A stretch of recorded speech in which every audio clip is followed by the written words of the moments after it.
A routine drive home from work turned into a whirlwind of discoveries for Jack when he found a mysterious tracking device underneath his wife's car. The small spherical object had to have been placed there by someone, but by whom? Several motorists had signaled toward his car that day, but it ran smoothly, and the dashboard showed no warnings. He dismissed it until, in his garage, a faint red light blinking beneath the car caught his eye. Crouching down, Jack spotted a small device no larger than a matchbox. A reverse image search confirmed his suspicion it was a GPS tracker. That night, a car idled outside his home before vanishing, and later he found fresh scratches on his garage lock. But before we start, smash the like button and make sure to subscribe if you haven't, and hit that notification bell so that you won't miss any new stories. He took the tracker to a technician, who opened it to reveal a SIM card and small circuit board. The battery was dead, and the SIM card number yielded nothing. The shop owner warned him, "Whoever planted this isn't playing around. If they're monitoring you, they'll know you've removed it."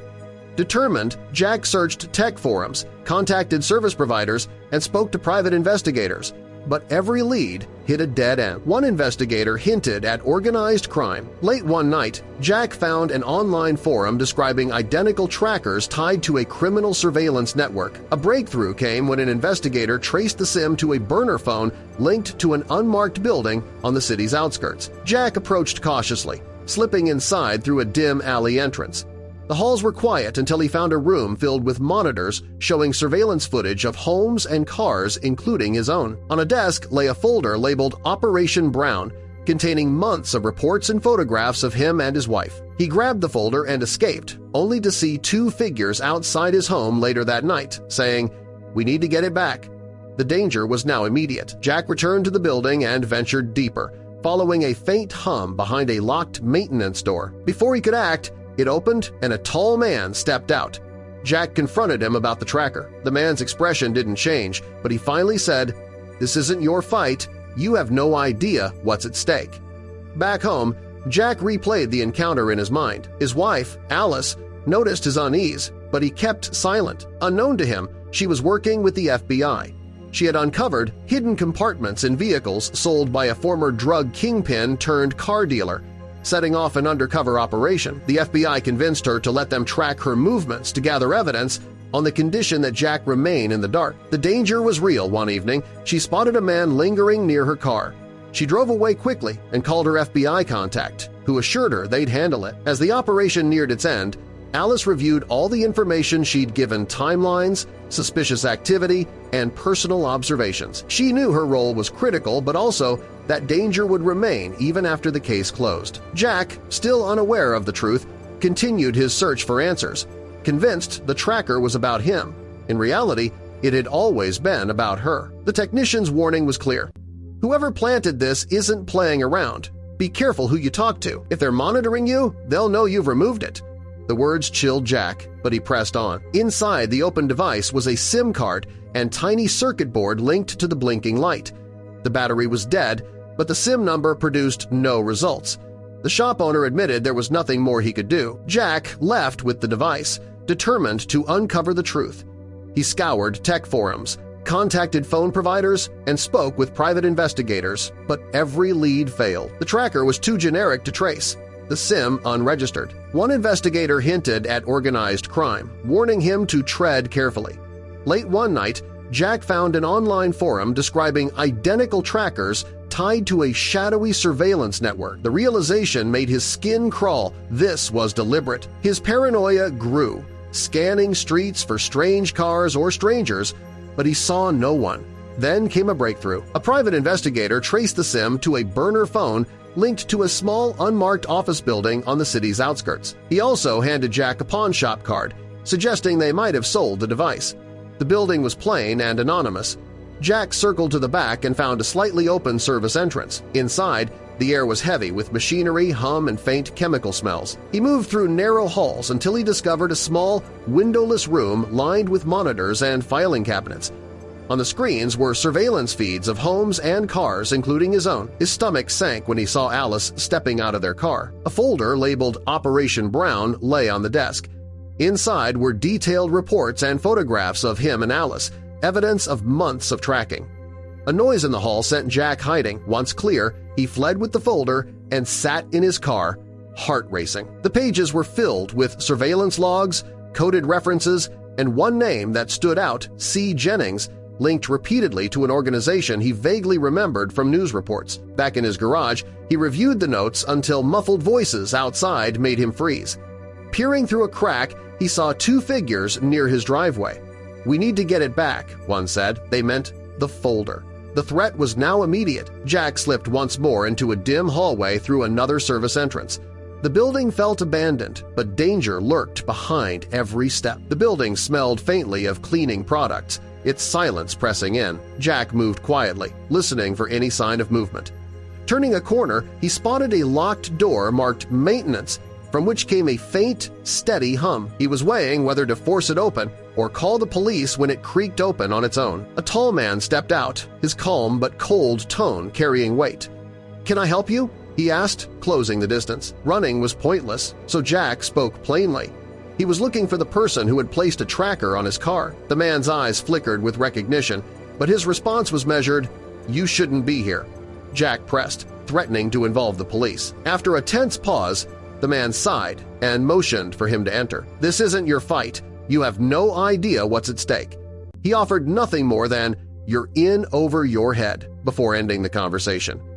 Back home, Jack paced, replaying the encounter. Alice noticed his agitation, but he brushed her off, deepening the distance between them.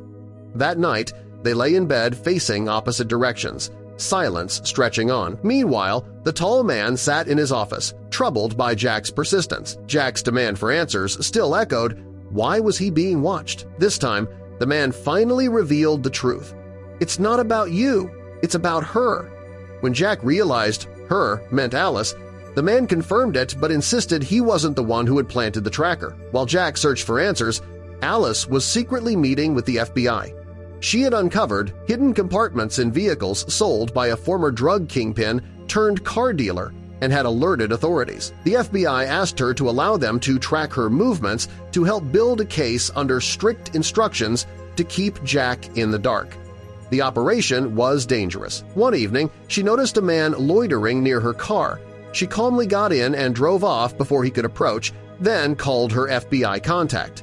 The incident rattled her but steeled her resolve. As the investigation neared its end, Alice reviewed everything she had provided to the agents' timelines, suspicious activity, and personal observations. She knew the risk wouldn't vanish entirely, but her role had been vital. At home, Jack remained unaware that the tracker was never about him.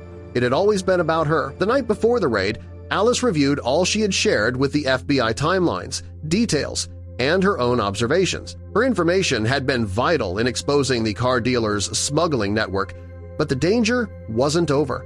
Jack, still reeling from what he'd learned, pressed the tall man for answers. The agent explained that the dealer who sold them their car was a former drug kingpin who hid contraband inside vehicles and used sales to move it across state lines. Alice had discovered the hidden pouches by accident, contacted the police, and begun working with the FBI. Their home had even been targeted for a break-in, but by then the FBI had already removed the drugs. The agent praised Alice's courage and invited them both to watch the raid. The next day, Jack and Alice arrived at the FBI office, joining a private observation room filled with live feeds. Agents geared up, the tension palpable. Jack reassured Alice as she trembled. The operation began. Teams stormed locations, making swift arrests, though one suspect barricaded himself inside and another stash of documents delayed progress. Alice's anxiety spiked, but the agent beside her stayed calm. Jack promised her no more secrets before the final push. Soon, coordinated strikes across multiple sites brought the operation to an end. The couple was safe. The tracking device was no longer needed. Jack couldn't believe how much had happened without his knowledge, and his appreciation for Alice deepened. At the debrief the next morning, the FBI thanked Alice for her cooperation, presenting her with a certificate of recognition. Jack was proud, though overwhelmed by what she had endured, in silence. That evening, they talked for hours, sharing fears and reassurances, vowing to face challenges openly from now on. A week later, Jack surprised Alice with a small engraved charm, a key symbolizing strength and trust. It was a simple gesture, but it became a daily reminder of what they had survived and the promise to always protect each other.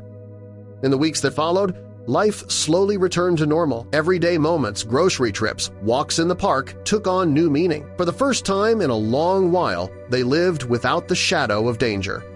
One afternoon, Jack and Alice sat with their son, Remy, in the backyard. Though too young to understand, Remy's cheerful giggles filled the air as they played. "He'll never know how close we were to danger," Alice said quietly. Jack nodded. "And he never will," he replied. Their commitment to protecting Remy felt stronger than ever, and they promised themselves to create a stable, happy life for their family. Neighbors who'd unknowingly been affected by the car dealer's schemes approached Jack and Alice with gratitude. "We had no idea," one neighbor said, tears in her eyes. "Thank you for helping to stop them." The small gestures of appreciation reminded Alice that her actions had ripple effects beyond their family. It was a humbling experience, and she felt proud of the role she played in bringing peace to her community. Jack and Alice began discussing their plans for the future over quiet dinners. "What's next for us?" Jack asked one evening. Alice thought for a moment, then smiled. "Whatever it is, we'll face it together." They talked about moving to a new city, starting new hobbies, and giving Remy opportunities they'd only dreamed of. For the first time, their plans weren't clouded by fear, but by hope and excitement. In the days that followed, Jack reflected on this bizarre and dangerous situation. Realizing that his wife had silently protected him made him proud and deeply grateful for her presence. He admired her courage and resilience, understanding now that her actions had kept them safe. Despite the secrets, he felt closer to her than ever, knowing they'd overcome this together. With the raid complete and the threat eliminated, life slowly returned to normal. The strange anxiety Jack once felt melted away, replaced by a newfound sense of peace. He and Alice spent more time together, cherishing their quiet moments and enjoying the simple routines they once took for granted. Jack realized that trust and love could light the way forward, even in the darkest times.